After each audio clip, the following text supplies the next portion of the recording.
조금 긴장이 되는데 열심히 해보도록 하겠습니다. 현재 저희는 김광이라고 하고요. 현재 A1 인터랙티브라고 하는 회사의 코파운더로 재직 중이고, 그전에는 디즈니 애니메이션에서 롯데 라이팅을 전공했었습니다. 그리고 그 외에 이제 미리라든지 디지털 도메인에서 CG 아티스트로 일을 했었고요. 그리고 제가 생각할 때 저희 프로페셔널한 직업은 CG 아티스트이자 UI UX 디자이너라고 생각합니다. 시작을 언리얼 라이팅 어렵지 않아요라고 정했는데, 사실 이거 처음에 에픽식에서 저한테 강의를 문의했을 때 어떤 걸 해야 될지 좀 많이 고민을 했었어요. 왜냐하면 사실 저는 이런 곳에서 나와가지고 뭔가를 발표할 만한 대단한 기술 같은 것도 없고, 어떻게 보면은 라이팅이라는 것은 강의로서는 적합할 수는 있겠지만 이런 컨퍼런스에서 과연 이게 부합하는 어떤 주제가 될 수 있을까, 그런 부분에서 좀 고민을 많이 했었는데, 어쨌든 많은 분들이 이제 언리얼이 원래 게임 엔진에서 산업 전반으로 이렇게 퍼져나가면서 많은 분들이 좀 관심을 나타내고 계시고, 게임이 아닌 이제 저희 A1 인터랙티브가 하는 일이 게임이 아닌 빅게임 부분을 이제 전담을 해서 하고 있기 때문에 그 부분들에 대해서 좀 관심을 가지는 아티스트들이 좀 많지 않을까, 그런 생각에서 이제 라이팅 부분을 준비를 해봤고요. 제목은 뭐 언리얼 라이팅 어렵지 않아요라고 했지만 라이팅은 어렵습니다, 사실. 항상 어렵고요. 이 강의는 리얼타임 렌더링을 알고 싶은 오프라인 렌더링 유저를 중심으로 좀 펼쳐나가보고자 해요. 왜냐하면 제가 했던 것들도 이제 오프라인 렌더링 위주였고, 언리얼을 시작으로 해서 리얼타임 렌더링을 시작하긴 했지만, 아무래도 저처럼 오프라인 렌더링을 쭉 하다가 이쪽으로 전향하고 싶은, 전향을 한 아티스트들이 있을 거라고 생각하기 때문에 그분들이 갖고 있는 기질을 좀 충족시켜 주면 좋지 않을까, 그런 의미에서 준비를 해봤습니다. 그리고 이제 리얼타임 렌더링을 활용한 빅게임 분야에 관심 있는 유저들, 그리고 이제 언리얼 엔진 라이팅 초심자. 언리얼 라이팅이란 게 해보면 해볼수록 어려운 건 사실이지만 이거를 튜토리얼로 내놨을 때 상당히 쉬워요. 그러니까 기술적인 장벽은 되게 낮은데 이걸 잘 활용하기 어려울 뿐이지, 그렇기 때문에 그냥 타겟층을 언리얼 엔진 라이팅 초심자라고 잡았고요. 이 사항은 이제 개인적인 경험을 토대로 작성을 했기 때문에 이게 절대적인 진리는 아니라고, 절대적인 지식은 아니기 때문에 제가 이렇게 말했으니 이게 무조건 맞다, 틀리다는 아니라고 생각해 주시면 좋을 것 같습니다. 목차를 보자면 처음에 오프라인 렌더링이랑 리얼타임 렌더링을 비교하는 시간을 가질 거고요.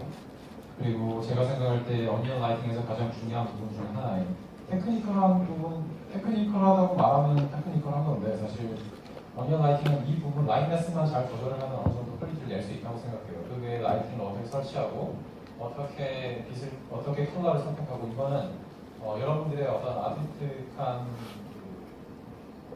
초이스, 선택에 따르겠지만 라이트네스 세팅을 통해 가지고 이제 어떻게 좀 더 나은 라이팅을 만들어 볼 수 있을까, 그 부분에 대해서 한번 다뤄보고자 하고, 라이트네스는 두 가지가 있다고 생각해요. 라인맵이 있고 볼리메트릭 라인맵이 있는데 그 부분들에 대해서 다 다뤄볼 겁니다. 그 다음에 케이스 스터디로 저희가 이제 최근에 아포키라고 하는 버추얼 셀럽이죠. 버추얼 셀럽을 내놨는데 그 친구 방을 케이스 스터디로서 내놓았습니다. 그래서 그 방을 브레이크다운 해보면서 라이팅을 어떻게 했는가, 그걸 보여드리고자 하고요. 마지막으로 요즘 핫한 RTX를 이용한 레이트레이싱을 보여드리고자 합니다. 그래도 마찬가지로 아포키 프로파일 이미지를 가지고 레이트레이싱을 할 건데요. 안타깝게도 이제 지금 제가 쓰고 있는 이 컴퓨터에는 RTX GPU가 안 달려 있어요. 그걸 제가 오늘 아침에 알았어요. 근데 될지 안 될지 모르겠지만 다행히도 제가 팀뷰어를 연결을 하니까 이제 회사에 있는 컴퓨터에 연결이 돼서 어느 정도 원활히 작업을 할 수 있는 것 같더라고요. 그래서 마지막 레이트레이싱 같은 경우는 일단 팀뷰어로 연결이 잘 되면 좋고, 안 되면 어떻게 말로 비워보겠습니다. 네, 첫 번째로 오프라인 렌더링과 리얼타임 렌더링에 대해서 이야기를 해볼게요. 리얼타임 렌더링의 장점이라고 한다면 많은 분들이 생각할 때 리얼타임 렌더링이 빠르죠. 왜냐하면 리얼타임으로 계속 뽑혀서 나오고 있기 때문에 그걸 캡처를 하는 방식이에요. 그렇기 때문에 빠르기 때문에 효율적이죠. 그리고 이게 효율적이라는 것은 빠르기 때문에 효율적일 수도 있는데 이게 리얼타임으로 계속 이미지가 보여지기 때문에 우리가 아티스트들의 입장에선 라이팅을 오프라인 렌더링 상에서는 내가 라이트를 설치를 한 다음에 렌더링 버튼을 누르고 커피를 한 잔 마시고 오면 렌더링 계속 나오고 그걸 보면서 또 수정하고 그게 상당히 좀 번거로운 귀찮은 작업이잖아요. 근데 이제 리얼타임 같은 경우는 그게 이미 다 나와 있는 상황에서 내가 설치를 하고 라이팅을 추가해가고 어디를 밝혀주고 어떻게 해주고 그런 과정을 거쳐나가기 때문에 효율적이라고 생각해요. 오프라인 렌더링의 장점 제가 저의 생각인데 안정적이에요. 여러분들이 리얼타임 렌더링 그러니까 언리얼이든 유니티든 간에 리얼타임 엔진을 이용해갖고 영상을 뽑게 되면 초반에는 되게 빠르고 효율적이어서 신나는데 나중에 작업을 하시다 보면 머리 아픈 순간이 많을 거예요. 왜냐하면 리얼타임에서 오는 장점이 단점으로 다가올 경우가 있거든요. 그런 의미에서 오프라인 렌더링은 안정적이에요. 그러니까 내가 세팅을 10을 해놓으면 정확하게 10에 해당되는 이미지가 나오는 거예요. 근데 리얼타임 렌더링은 그렇지 않습니다. 10을 줘도 10에 근사치한 이미지가 나올 뿐 10이 항상 나오진 않아요. 뭐 이건 언젠가는 해결이 될 문제라고 생각하지만 현재 리얼타임 렌더링의 현 주소는 제가 생각할 때는 그렇습니다. 그리고 이제 상대적으로 예상 가능한 변수들 이것도 마찬가지로 안정적인 것과 연결이 된다고 생각해요. 왜냐하면 제가 오프라인 렌더링 유저라서 그런지 모르겠지만 여러분들이 경험이 쌓이게 되면 이걸 이렇게 하면 대충 이렇게 나올 거다라는 게 있단 말이에요. 그리고 버그가 나오면 이게 이런 버그가 있어서 이런 문제가 있어서 이런 버그가 튀어나왔다. 이런 데이터들이 상당히 많아요. 빅데이터가 많은 거죠. 여러분들의 머릿속에도 빅데이터가 있고요. 근데 아무래도 리얼타임 같은 경우는 제가 뭐 3, 4년을 했다고 하지만 여전히 항상 할 때마다 새로운 버그가 나오고 뭐 새로운 문제점이 생기고 그런 부분들을 다 예상 가능하지 않기 때문에 그런 부분들이 좀 차이가 있다고 생각해요. 그리고 마지막으로 컴포지팅 프렌들리 그러니까 합성할 때 좋다. 최근에 4.2 버전 올라오면서 컴포저가 업데이트가 됐어요. 그래가지고 합성을 위한 멀티피스 렌더링을 하게끔 좀 더 좋게 하게끔 나오긴 했지만 아직은 완벽하지는 않다고 생각하고요. 오프라인 렌더링의 장점은 무엇보다 이제 합성해서 다 비빌 수 있다. CG를 잘 못 만들어도 합성해서 잘 비벼주면 잘 나오게 만들 수 있다는 장점이 있는 것 같아요. 제가 여러분들한테 말씀드리고 싶은 것은 이제 리얼타임 is not magic. 그러니까 리얼타임은 마술이 아니에요. 이거를 공짜들은 그 엔진을 이용하면 이게 엄청 빨리 나오나요? 아니면 뭐 리얼타임 이용하면 모든 게 좋나요? 뭐 이렇게 간혹 가다가 이제 질문을 하시곤 하는데 제가 생각했을 때 오프라인 렌더링과 리얼타임을 비교했을 때 효율성은 한 30% 정도만 20에서 30% 정도가 좋은 것 같아요. 리얼타임을 위해서 리얼타임 is not magic 해가지고 제가 하나 적었는데 최적화가 필요해요.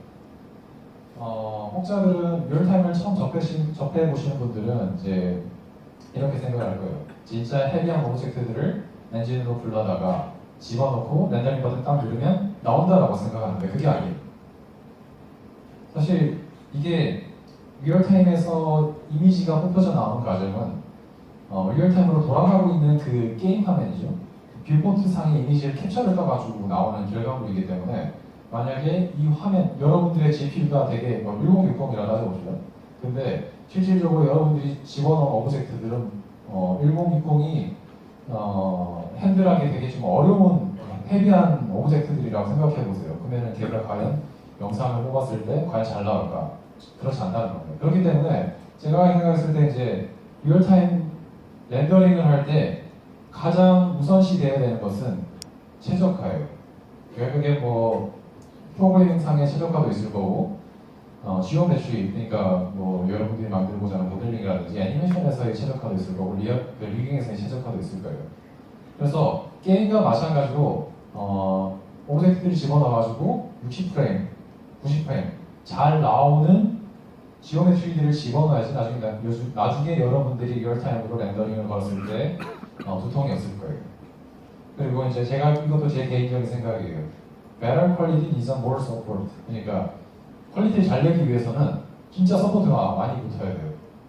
한 예로 제가 생각할 때는 요즘에 핫한 핑크퐁이라든지 뽀로로 같은 되게 좀 유아틱한 그런 애니메이션들은 사실 진짜 쉽게 만들 수 있어요. 하지만 에픽에서 최근에 나온 어떤 되게 좀 퀄리티 좋은 영상들 있잖아요. 걔네들은 오프라인 렌더링보다 훨씬 많은 서포트가 있어야지 가능하다라고 생각해요, 제 개인적으로는. 이것도 뭐 차차 나아질 거라고 생각하지만 현재 주소는 그렇다고 생각합니다. 네, 그렇고요.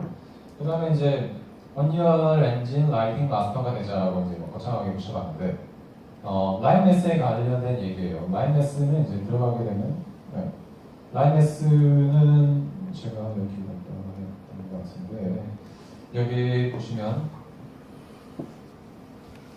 있잖아요. 월드 세팅 들어가게 되면 라인메스 세팅이라고 있어요. 그 라인메스 세팅을 보면 이렇게 뭐가 이렇게 많은데 이게 라인맵과 볼륨매틱 라인맵을 컨트롤하는 거예요. 그래서 이제 라인메스는 이게 다다. 그러니까 언리얼 라이팅은 이거 라인메스 세팅만 잘 컨트롤해도 퀄리티는 보장받을 수 있다. 이 퀄리티라는 것은 그냥 뭐랄까요, 아티스틱한 퀄리티는 아니고 적어도 이거 잘 조절하면 노이즈가 생긴다거나 뭐 그런 거는 없다. 그런 말을 하고 싶은 거예요. 라인맵은 light on the surface, 그러니까 서피스 상의 라이트예요. 그러니까 라이트를 제가 이렇게 쏘게 되면 여기에 밝아지잖아요. 여기 이 서피스에 묻어있는 라이트 한 거를 생각하시면 편할 거고요. 볼륨매틱 라인맵은 right on the air, 그러니까 공기 중간에 떠있는 볼륨, 말 그대로 이게 볼륨 라이트 맵이죠.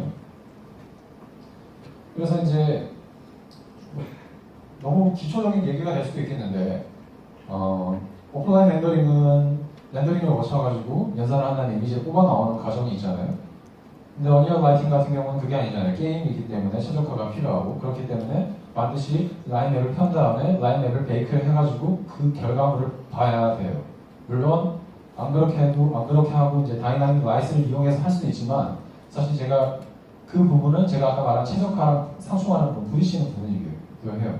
그렇기 때문에 제 개인적으로는 퀄리티 내려면 일단 라인맵 잘 펴고 라인맵을 베이크 한 다음에 거기서 커버가 안 되는 부분들을 라이트를 추가를 해갖고 해야지 나는 이 엔진에서 라인맵 베이크 안 하고 다 리얼타임으로 할 거야. 이렇게 하면 나중에 이제 여러분들이 되게 고생하는 순간이 올 거라고 생각합니다. 라인맵 세팅 파트 1인데 이게 라인맵에 관련된 거예요. 볼륨매틱 라인맵에 관련된 얘기는 파트 2에서 다룰 거예요. 여기 보시면 라인맵 세팅이 있고 스태틱 라이팅 레벨 스케일이 있고 number indirect lighting bounce가 있고 numbers by light bounces가 있고 indirect light quantity가 있어요. 그리고 그 외에 indirect light smoothness가 있는데 이 다섯 개인가요? 이 다섯 개가 볼륨에 집중하는 게 아니라 라인맵에 관련된 세팅입니다. 그래서 라인맵 세팅이 이제 아까 말했다시피 스태틱 라이팅 레벨 스케일이 있다고 그랬잖아요. 제가 이제 이거를 사실 시연을 하면서 보여드리면 그게 저한테 제일 편한데 이게 아무래도 이제 라이팅 베이크하는 시간이 있다 보니까 미리 좀 준비를 해왔어요. 그래서 되게 이제 심플한 씬을 구성을 했어요. 당연히 이 씬은 이제 여기는 여기 있는 창문을 제외하고는 다 막혀 있고요. 당연히 여기다가 라인메스 임펄턴스 볼륨을 설치를 해가지고 좀 뭔지 아시죠?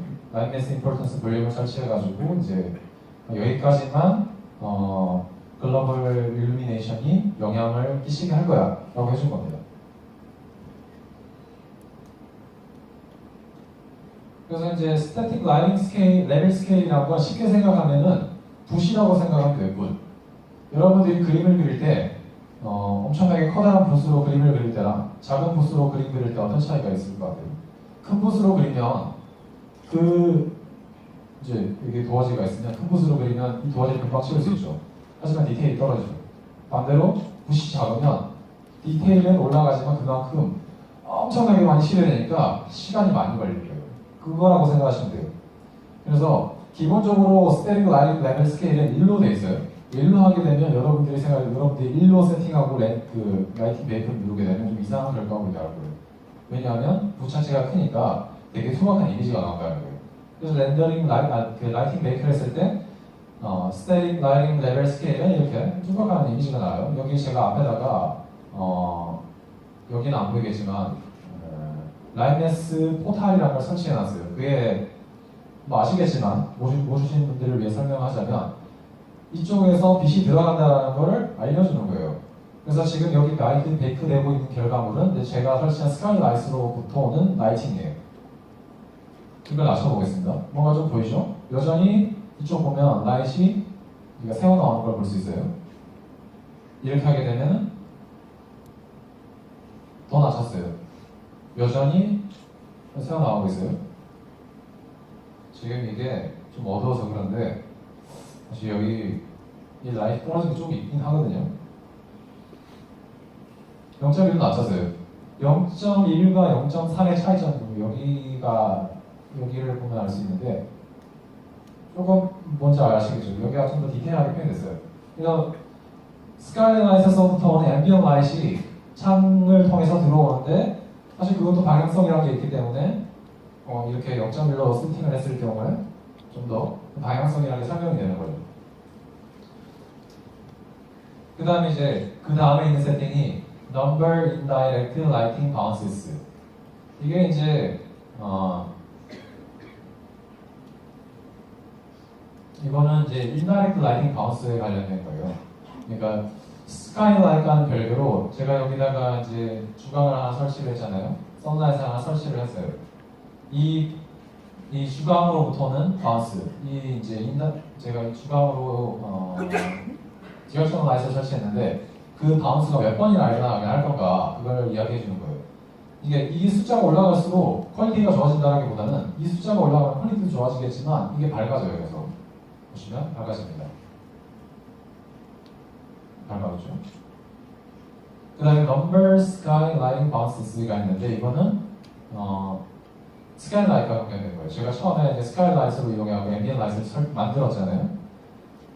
그래서 얘 같은 경우도 이제 지금 아마 여기 보시면 자글자글하는 게 스태틱 라이팅 레벨 스케일이 0.1로 되어 있기 때문에 그래요. 보시면 붓이 작잖아요. 얘가 엄청나게 많이 쌓이면 아마 이제 촘촘하게 되면서 이제 이쁘게 보일 거예요. 이거는 여러분들이 렌 트레이싱이나 패스 트레이싱 쓰게 되면 아마 거기도 스케일 수치가 있을 거예요. 그거 이용해가지고 이제 얼마나 디테일하게 라이팅을 셋업하는가 그거를 하실 수 있을 텐데 그래서 마찬가지로 켜면 갈수록 올리면 올릴수록 밝아집니다. 그리고 이거 인다이렉트 라이팅 바운스 스무스스 이건 뭐냐면 이제 말 그대로 간접감을 얼마나 부드럽게 이제 표현해 줄 거냐.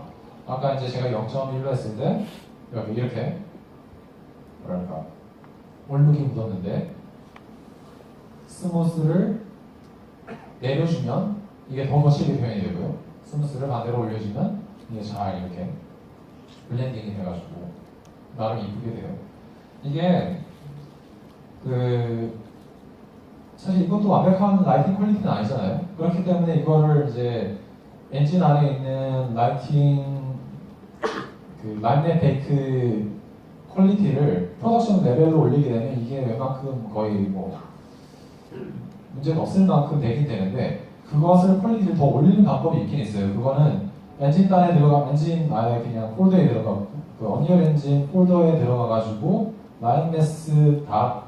INI인가 그거를 건드리면 되는데 그게 최근 4.2 버전 보니까 완전히 바뀌었더라고요. 예전에는 그 옵션을 조절을 해가지고 비록 시간은 많이 걸리지만 라이팅 퀄리티를 비약적으로 높일 수 있는 방법이 있긴 있었어요. 근데 제가 이거를 여러분들한테 이제 이걸 준비하면서 여러분들한테 이걸 좀 더 컨트롤하면 라이팅 퀄리티가 더 좋아져요 를 알려드리고 싶었는데 제가 그걸 발견을 못했습니다. 네, 많이 바뀌어가지고 뭐가 뭔지 모르겠더라고요. 그래서 인다이렉트 라이팅 스무니스가 0.5, 스테릭 라이팅 레벨 스케일 0.3 이거는 인다이렉트 라이팅 마찬가지로 이걸 0.1로 내린 다음에 프로덕션 퀄리티를 올렸어요. 이게 0.1이기 때문에 확실히 보면 이거랑 비교했을 때 뭐랄까 이 창에서 들어오는 스카이라이트이 좀 더 또렷하게 표현이 된 걸 알 수 있어요. 다만 이제 라이팅 퀄리티가 조금 이런 데 보면 노이즈가 끼어 있는 걸 알 수 있죠. 제가 이 부분 때문에 사실 라인S 파일을 건드리고 싶었던 거예요. 근데 찾지 못해서 죄송합니다. 그래서 여러분들이 시사 선택을 하시면 돼요. 저는 일반적으로 0.3에서 0.2를 쓰거든요. 라이팅 레벨 스케일을. 근데 이제 간혹 가다가 좀 더 이제 퀄리티 있는 라이팅 표현을 하고 싶을 때는 0.1로 내리는데 그렇게 할 때는 반드시 이제 여기 가시면 number indirect lighting bounces 이걸 좀 많이 올려주면 돼요. 네. 보시면 여기를 보면 티가 딱 나는데 0.3이랑 0.1이랑 달라요. 여기 달라요. 보시면 얘 같은 경우는 사실 밝아지긴 밝아졌지만 이 프롭들을 보게 되면 라이팅 디렉션은 라이팅이 어디서부터 들어오는지 알 수가 없고 심지어 여기 이 오브젝트와의 어떤 그 컴팩 섀도우라고 하나요? 그것들도 표현이 안 돼 있어요. 근데 0.1로 하니까 표현이 됐어요. 얘 보면은 이쪽에서 빛이 오네라고 알 수가 있잖아요.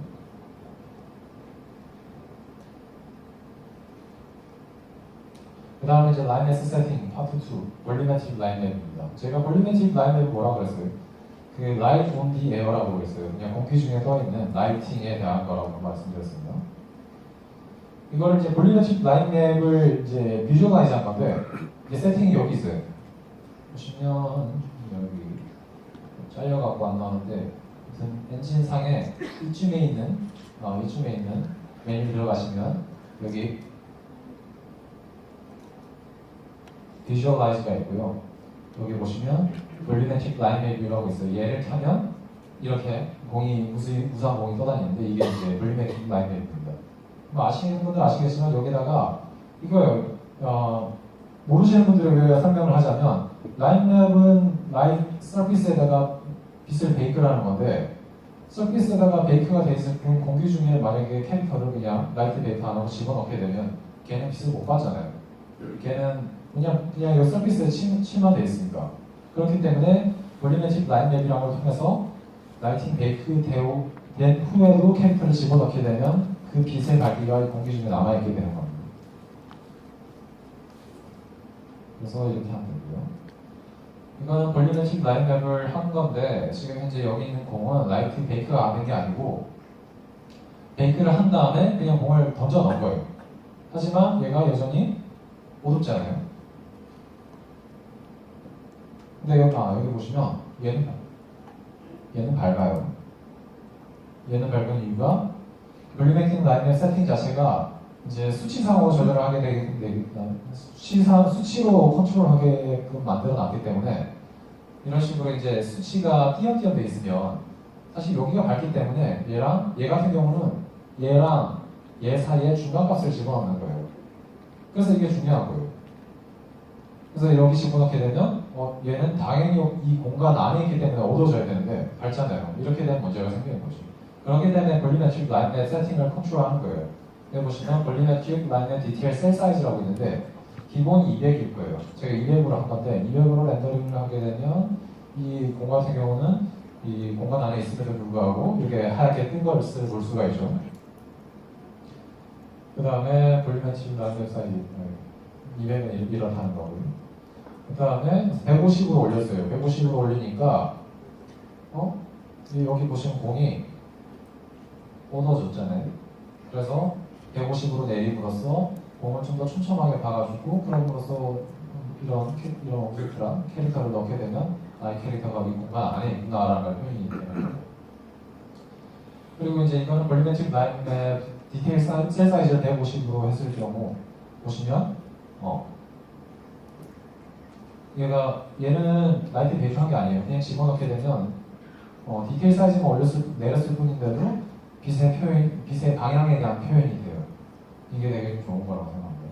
여러분들이 나중에 언리얼 엔진을 이용해서 라이트맵 베이크를 하고 볼리메트릭 라이트맵을 컨트롤하다 보면 이것 때문에 되게 좀 고생을 하게 될 거예요. 왜냐하면 이게 세팅 값이라는 게 항상 정확하지 않기 때문에 내가 세팅 수치를 아무리 맞춰도 캐릭터가 여기 되게 밝게 뜨는 경우가 있고 그리고 사실 저희가 이 공간 안에 라이팅을 맞추다 보면 이 공간 밖에 있는 라이팅은 하얗게 뜰 수밖에 없거든요. 왜냐하면 안을 밝게 해줘야 되니까. 그 경험은 있으실 거예요. 근데 원래 영화라고 한다면 영화는 샷 바이 샷으로 라이팅을 하잖아요. 근데 얘는 사실 샷 바이 샷보다는 하나의 공간을 다 이렇게 창조를 한 다음에 거기다가 캐릭터를 집어넣고 샷 바이 샷으로 렌더링을 거는 거기 때문에 이 공간, 이 실내를 밝혀주다 보면 여기 밖에 있는 오브젝트가 하얗게 뜨는 경우가 생기면서 그게 좀 문제가 될 때가 있어요. 네, 그거는 사실 편법으로 이제 인다이렉트 라이팅 자체를 포스트 프로세스에 들어가면 간접광 수치를 간접광 세기를 조절을 하는 게 있어요. 기본적으로는 1로 돼 있는데 그 샷에서만 그거를 좀 낮춰준 다음에 라이팅을 하는 방법이 있긴 한데 그걸 건드리지 않고서는 현재로서는 잘 모르겠어요. 그래서 제가 회사에 있는 프로그래머한테 여기 있는 볼륨매틱 라인앱을 얘가 개인적으로 따로 컨트롤 수 있는 방법을 만들어줄 수 없냐 했더니 못하겠다고 해서 그게 안타깝더라고요. 그 다음에 케이스 스터디입니다. 이게 이제 최근에 저희가 내놓은 아포키라고 하는 디지털 셀럽의 방인데요. 이건 사실 이렇게 보여주는 것보다는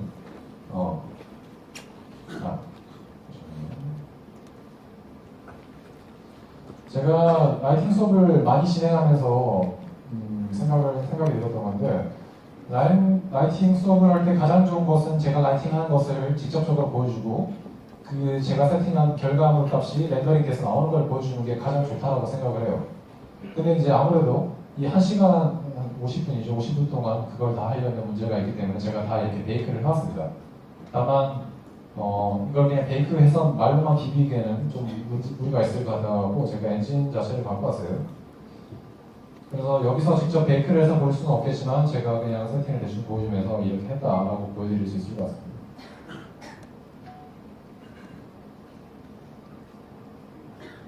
잠시만요. 앉아서 할게요.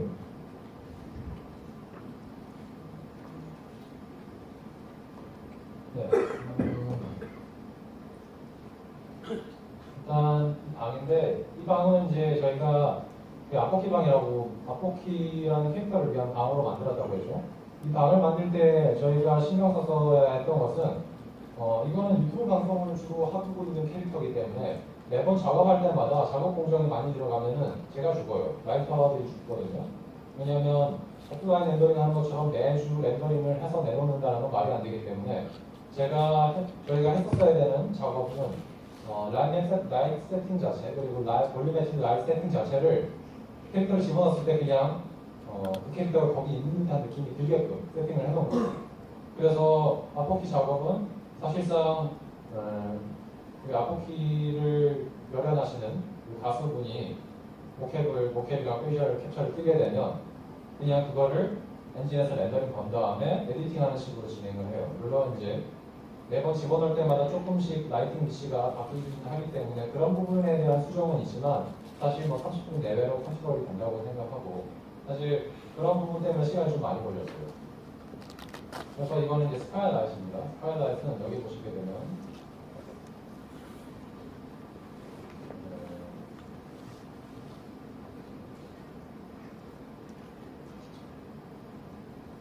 이렇게 보시면 당연히 여기 이게 라이트 임포턴스 볼륨이죠. 그리고 세팅은 여기 세팅을 찾아줬는데 여기 세팅을 보면 0.3으로 해놨네요. 그래서 스카이라이트를 이용해가지고 이렇게 라이트 베이크를 했고 인다이렉트 인텐시티는 3 정도로 줬네요. 그렇게 되면 이런 결과물이 나옵니다. 제가 원래 오프라인 렌더링을 할 때도 라이팅을 할 때 가장 신경 쓰는 부분은 라이팅하는 순서가 있어요. 저는 주방을 나중에 설치를 하고요. 일단 제가 어떤 라이팅을 해야 되겠다는 결정이 나면 우선 저는 무조건 앰비언 라이팅을 설치해요. 앰비언 라이팅이라는 것은 그냥 뭐랄까 환경에서부터 예를 들어서 이제 여러분들이 직접적으로 만든 그런 라이트에 의한 라이팅이 아니라 이제 튕겨서 날아오는 여기서 여기로 따진다면 스카이라이트. 방에 있으면 어떤 걸 생각하면 가장 편하냐. 여러분들이 방 안에 있을 때 구름 낀 하늘, 구름 낀 날, 직방이 안 들어가고 그냥 간접 하늘에서 바운스돼서 들어오는 그런 느낌의 방을 만들면 되는 거예요. 그래서 이제 스카이라이트를 설치해서 느낌을 만들어낼 때 중앙점을 사는 것은 이거 인텐시티가 너무 세게 되면 이 하늘이 타게끔 돼 있고요. 하늘이 아니라 창문이 타고요. 창문이 타고 그렇다고 해서 창문의 인텐시티를 맞추게 되면 이 공간 자체가 안 밝아지기 때문에 그런 부분을 신경 써서 라이팅을 설치했어요. 그 다음에는 킬라이트죠. 사실 이렇게 해서 끝날 수도 있겠지만 뭐 애니메이션 라이팅 그렇지는 않잖아요. 실질적으로 여러분들이 살고 있는 방이 주방이나 태양빛이 들어왔을 때 이 정도만 밝아진다고 하지만 이 정도로 밝게 하게 되면 나중에 캐릭터 라이팅을 할 때 문제가 생기기 때문에 여기서부터 작업이 들어가는 거죠. 킬라이트 설치를 해가지고 바운스를 얼마만큼 해줄 건가 이 부분 같은 경우도 이제 디렉셔널 라이트를 설치를 해가지고 이렇게 해줬어요. 체인 럭스를 하고 인다이렉트 라이팅 간접광 라이팅 스케일을 3 정도로 줬습니다. 그 다음에 여기서부터 이제 이거까지는 사실 세팅으로 컨트롤할 수 있는 거지만 그 다음부터는 이제 여러분들의 그 수많은 노력과 시간이 요구가 되는 겁니다. 이때부터는 이제 스팟라이트라든지 포인트라이트를 이용해가지고 이제 라이터들이 하는 전문 용어로 라이트 페인팅이라고 해요. 라이트들을 이용해가지고 페인팅을 해나간다. 그림을 그려나가는 느낌으로 라이팅을 한다는 거예요. 디즈니 같은 경우는 옛날에 이제 픽슈어 6 이전에 프로즌까지는 랜덤맨을 썼었기 때문에 랜덤맨은 그때 지금은 패스트레이션으로 바뀌었지만 지금은 옛날은 아니었잖아요. 그래서 그때 당시는 이제 라이터들이 라이트 페인팅을 하는 것처럼 일일이 스팟라이트를 다 설치를 해줘갖고 공간을 밝혔어요. 하지만 이제 패스트레이션으로 바뀌고 나서 세팅으로 어느 정도 다 커버가 된 생각이 나죠. 오늘은 아직은 그렇진 않습니다. 앞으로 나아지긴 하겠지만. 그래서 그 다음 이제 라이트를 추가를 했는데 여기가 밝아졌네요. 그러니까 여기 빛이 이렇게 떨어지니까 여기를 밝혀준 거잖아요. 그리고 보게 되면 여기다가 이런 식으로 렉탱길로 라이트를 설치를 해가지고 밝혀졌어요. 이걸 이렇게 보게 되면 밝아지잖아요. 이런 식으로. 그 다음에 토끼도 밝혀졌어요. 토끼 같은 경우도 빛을 온전하게 받고 있는 것 같지는 않아가지고 토끼를 추가로 라이팅을 설치해가지고 밝혀줬죠. 다음은 여기 같은 경우는 빛이 이렇게 들어오게 되는데 사실상 여러분들이 살고 있는 진짜 방이라면 빛이 이렇게 세게 들어오는데 여기 왼쪽 여기도 밝아져야 되잖아요. 여기서부터는 이제 여러분들이 라이팅 페인팅이 많이 들어가게 되는 겁니다. 그래서 라이팅을 여기 보시면 2개를 설치해 준 걸로 기억하는데 일단 포인트 라이트로 한번 밝혀졌고요. 포인트 라이트는 여기 있습니다. 여기 있어요. 라이트를 하나 더 설치하고 밝혀졌어요. 이게 원래 오프라인 렌더링에서는 모든 라이트에다가 섀도우를 켜요. 왜냐하면 빛을 줬을 때 라이트이 뒷부분에 들어가면 안 되잖아요. 근데 사실상 엔진에서는 소프트 섀도우가 지원이 되지 않기 때문에 매번 주는 라이트마다 필라이트인데 되게 은은한 라이트이 들어와야 되는데 그 라이트에 의해서 되게 샤프한 섀도우가 생기면 안 되잖아요. 그게 항상 문제란 말이에요. 그래서 제가 하는 방법은 여기 있는 스팟라이트 같은 경우에는 여기 보시면 어테뉴에이션 레디우스라는 게 있어요. 이거를 제한을 넣어가지고 끝까지 안 도달하게 만드는 거예요. 예를 들어가지고 이거를 90도 올렸다 칩시다. 이거를 100으로 하게 되면 제한이 될 거고 300, 400 이런 식으로 이걸 컨트롤해가지고 빛이 얼마만큼 저쪽으로 도달하게끔 할 건가를 이제 결정해 주는 거죠. 그 다음은 이제 이렇게 해서 베이킹을 한 거예요.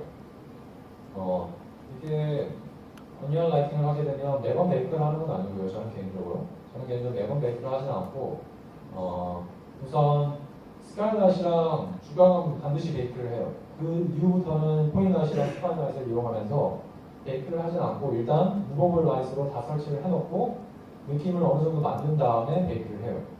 베이크를 하게 되면 당연히 이제 직광을 제외한 간접 강물도 이제 제너레이시 되니까 좀 더 이제 소프트한 느낌의 맛이 만들어지죠. 이거예요. 이게 미들 포인트인데 베이크를 하면 이렇게 나옵니다. 보시면 연결 자체는 다르지만 좀 더 밝아진 걸 볼 수 있죠. 이런 탑뷰 같은 경우, 이런 천장 같은 경우 좀 더 밝고요. 그 다음에 여기다가 라인을 추가를 했어요. 개인적으로 캐릭터가 서 있는 앞부분은 좀 더 밝아야 된다고 생각하고 뒤로 가면 갈수록 어두워져야 된다고 생각을 했기 때문에 마찬가지로 라이트를 이쪽에다가 쏴주고요. 써서 또 쏴주고요. 이것은 스팟라이트를 이용해서 라고 했어요. 라이팅 페인팅이라고 했잖아요. 스팟라이트를 이용해서 이 공간만큼만 밝혀준 거예요. 그 다음에 이 부분 같은 경우는 사실상 뭐 여기 이 부분이라든지 이런 부분들은 사실상 뭐 물리적으로 말이 안 되는 부분일 수 있는데 제가 디즈니 있을 때 좀 많이 보고 배웠던 것 중에 하나는 되게 라이팅 컬러를 예를 들어서 이제 파란 하늘에서 라이팅이 들어온다면 당연히 이게 파란 빛이어야 되는데 디즈니 라이팅 아티스트들은 그렇지는 않더라고요. 되게 이제 전혀 다른 컬러를 써가고 그 씬의 분위기를 이렇게 전환시켜 주는데 이게 되게 좀 저한테는 좋게 다가왔던 것 같아요. 그래서 저 같은 경우도 이제 전혀 상관없는 컬러를 집어넣어가지고 조금 재미를 주려고 노력했어요. 그게 되게 개인적으로는 이 씬 자체는 되게 까분할 수 있는 건데 여기다가 좀 강렬한 컬러를 넣어줌으로써 그냥 재미가 좋다고 생각해요. 그 다음에 여기를 좀 더 밝혀졌습니다. 더 밝혀지죠. 여기다가는 이건 여기 이제 포인라이트를 설치를 한 건데 포인라이트를 딱 이만큼만 밝혀준 거죠. 포인라이트 설치를 한 건데 여기다가는 좀 더 붉은기 나는 라이트를 설치를 해가지고 설치를 해줬고요. 바운스를 좀 더 넣어줬어요. 보시면 이렇게 바운스가 생겨가지고 밝은데 여기 단절이 돼버렸잖아요. 여기다가 라이트를 추가를 해가지고 이렇게 밝혀준 겁니다. 그래서 베이크를 한 번 더 하면 이렇게 나오는 거죠. 그 다음에 이제 레이트레이싱에 대해서 좀 이야기를 해볼 텐데요. 지금 제가 할 수 있는 시간 10분 정도 남았나요? 10분 정도 남았으니까 10분을 잘 활용해 보도록 하겠습니다. 레이트레이싱은 이제 4.2 버전, 최근 엔진이 업데이트가 되면서 들어온 거예요. RTX라고 하면서 이제 RTX라고 하는 알고리즘인가요? 그 알고리즘을 사용한 GPU들만 이제 레이트레이싱을 쓸 수가 있는데 여기 보시면 요구사항이 윈도우즈 10에서 업데이트를 한번 해주셔야 되고요. 그 다음에 엔비디아 RTX 시리즈만 됩니다. 1080 시리즈는 안 되고요. 2000대번만 됩니다. 그리고 제가 써본 바로 2080 Ti로도 약간 버거움감이 있어서 사실 더 좋은 걸 쓰면 좋다라고 생각합니다. 그리고 당연히 언리얼 엔진 4.2 버전 이상만 되고요. 그래서 이건 제가 언리얼 레이트레이싱 켜보고 테스트를 처음으로 해본 거예요. 예전에 제가 언리얼 엔진으로 이제 리얼타임 렌더링을 처음 시작했을 때 이게 많이 나왔었거든요. 그때 당시 이런 씬을 구성하려면 라이트가 꽤나 많이 필요해요. 여러분들이 언리얼에서 제공하는 이 데모를 보셔도 알겠지만 이 안을 밝혀주기 위해서 그 에픽 아티스트들은 이 창문 앞에다가 무수한 포인라이트를 넣어가지고 안을 밝혀줬는데 얘는 딱 라이트 두 개가 들어갔어요. 스카이 라이트랑 그리고 썸라이트랑 두 개 넣으니까 이런 느낌이 나왔어요. 이건 것 같아요. 레이트레이싱을 쓰게 되면 좀 더 손쉬운 라이팅이 되긴 되지만 거기서 라이팅 퀄리티가 좌우되는 것은 아티스트들의 영향이기 때문에 그 부분은 여러분들이 이제 저도 마찬가지로 여러분들도 잘 발전시키면 차별화가 될 수 있을 것 같아요. 이제 아티스트들 중에 간혹 이제 툴이 너무 어려워서 적응을 잘 못하시는 분들이 있는데 아무래도 이제 툴 자체의 진입 장벽이 낮아지게 되면 그때부터는 이제 라이팅 아티스트들의 영향에 의해서 많이 좌우가 되는 시작이 돼요. 언리얼 레이트레이싱이 들어오면서 좋아하는 거, 조명할 때 소프트 섀도우가 지원된다는 거고요. 그리고 리얼타임 GI가 된다는 겁니다. 그리고 패스 트레이싱이 지원되는데, 그다음 한번 제가 여기 이 컴퓨터에 RTX GPU가 없어가지고요. 제가 제 컴퓨터를 팀뷰어로 불러드려서 보여드리도록 하겠습니다. 잘 될지 모르겠어요.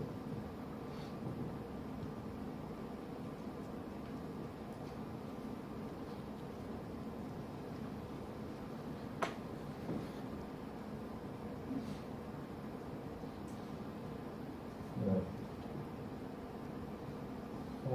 나쁘지 않네요. 보시면 언리얼 레이트레이싱 엔진이 레이트레이싱이 지원되는 4.2 버전 열게 될 경우에 여기에 패스 트레이싱이라고 적히게 돼 있어요. 여기 뜨게 돼 있어요.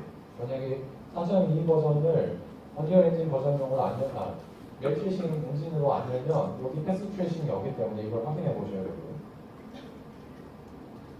보시면 말씀드렸다시피 소프트 섀도우 지원, 리얼타임 GI, 패스 트레이싱이 지원되지만 실질적으로 이제 패스 트레이싱 같은 경우는 제가 생각할 때 아직은 쓸 수 있는 정도는 아닌 것 같다라고 판단이 들었고요. 그러니까 퀄리티는 좋아요. 퀄리티는 좋지만 너무 느렸기 때문에 이거를 실제로 써먹기에는 좀 무리가 있어 보인다라고 판단이 들었습니다.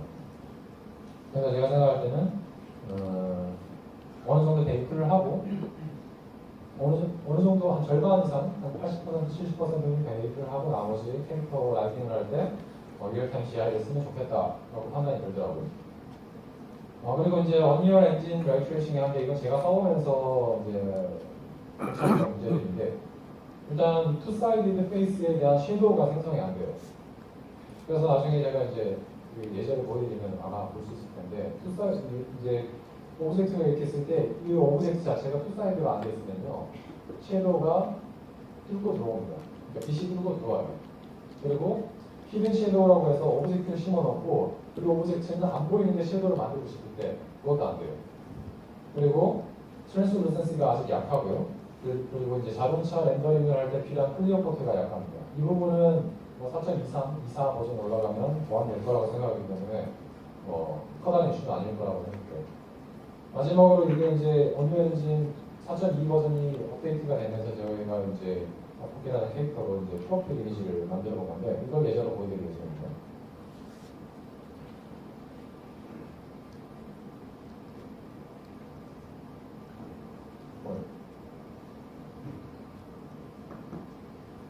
좀 느리네요.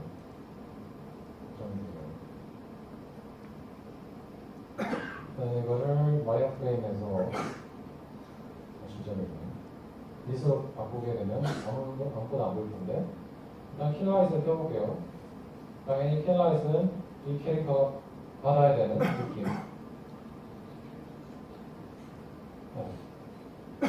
이제 씬을 만들 때 당연히 주광을 어떻게 설치를 해갖고 이 캐릭터가 어떤 느낌을 만들어야 되냐를 이제 우리가 상상을 해야 되잖아요. 그냥 가장 평범하게 약간 렘브란트 라이팅 끝나게 라이팅을 설치했습니다.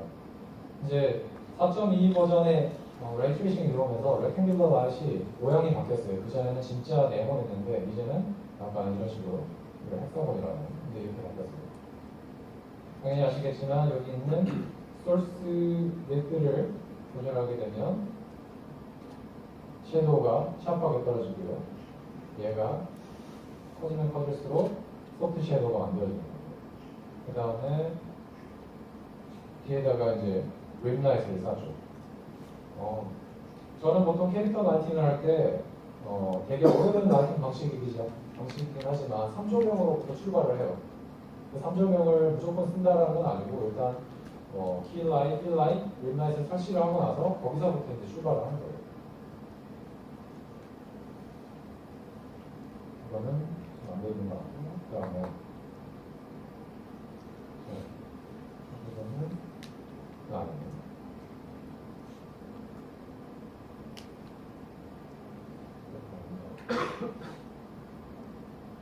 제가 이게 아니라고 하는 이유가 지금 아까 이 라이트를 켰을 때 섀도우가 강하게 샤프하게 떨어졌잖아요. 이건 제가 이 캐릭터 프로파일 이미지를 이용해서 쓴 게 아니라는 거예요. 그다음에 이렇게 해주고 얘는 이제 여기다가 이 위쪽에다가 뒤에 있는 백드롭에다가 라이트를 쏴가지고 거기서부터는 바운스로 이제 라이트를 줄 거예요. 그다음에 한 번 더 탑뷰에서 때려갖고 쏴줬고요. 마지막으로 이건 바운스인데 당연히 여러분들 잘 아시겠지만 스튜디오에서 라이팅 하게 되면 스튜디오에서 그 사진을 찍게 되면 앞에다가 바운스판 해가지고 이제 빛이 바운스돼서 들어오는 거를 처리해 주잖아요. 이제 그거를 이용해서 그거를 만들기 위해서 여기다가 이제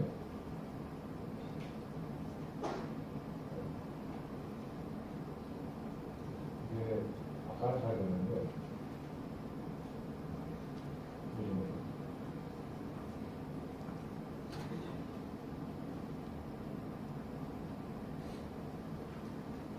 네, 됐습니다. 그 다음에 이 같은 경우는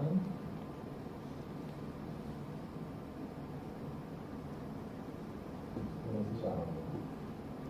어쨌든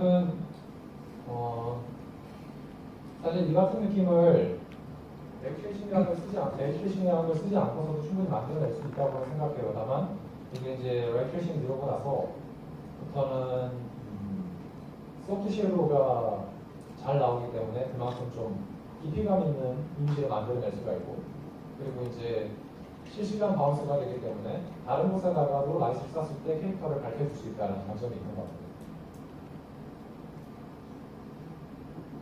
그래서 이것들도 다 이제 레이트레이싱을 써가지고 만든 이미지들이고, 사실 얘를 시연을 하고 싶었는데 시간이 허락되지 않아서 급하게 돼서 좀 아쉽습니다.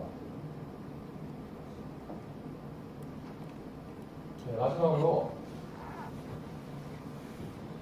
현실점의 리얼타임 렌더링은 합성이 크게 요구되지 않은 퀄리티의 영상 작업을 했을 때 최고의 효과를 발휘할 수 있다고 생각해요.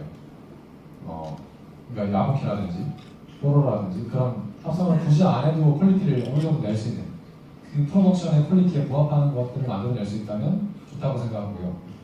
그리고 이제 시퀀서, 그러니까 여러분들이 엔진에서 그 시퀀스 이미지 뽑아낼 때 시퀀서를 쓰게 될 텐데, 시퀀서가 최근에 4.25에서 많이 좋아지긴 했어요. 하지만 최적화 안 하고 시퀀서 쓰게 되면 진짜 나중에 피눈물을 흘릴 수 있어요.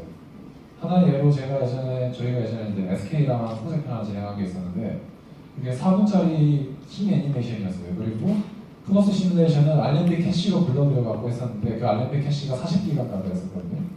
근데 당연히 오픈한 렌더링을 했던 입장에서는 세팅해놓고 렌더링 깔면 똑같은 결과물이 나와야 되잖아요.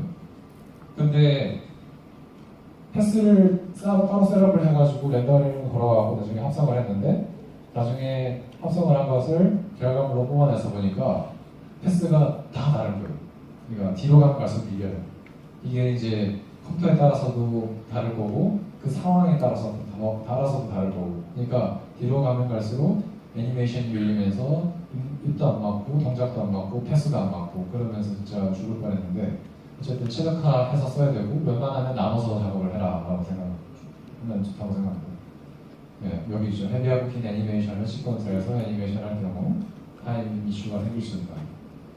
그리고 네 번째로 라인네스 세팅과 볼륨메트릭 라인넷, 볼륨메트릭 덴시티의 절대적일 수치는 없습니다. 그래서 잘 조절을 해가면서 사실 라이팅 자체를 하는 거는 진짜 시간이 안 걸린다 생각해요. 물론 좋은 라이팅을 하기 위해서는 끊임없이 수정을 해야 되겠지만, 라이팅 세팅 자체는 한 시에 만들기 위한 라이팅 세팅 자체는 1시간이면 된다고 생각하거든요. 하지만 그거를 정말 기쁘게 만들고 좋게 만들고 캐릭터 라이팅을 위해서 좋은 결과물을 만들기 위해서는 진짜 테스트를 많이 해봐야 된다 생각합니다. 마지막으로 레이트레이싱은 아직 미완성이지만 이제 앞으로 언리얼 엔진이 그리고 있는 그 청사진 마일스톤을 볼 때는 되게 좀 기대되는 게 사실이고, GPU가 점점 좋아지고 있잖아요. 그리고 점점 특이점이 오고 있잖아요. 점점 좋아지지 않을까 생각을 해봅니다. 이상입니다.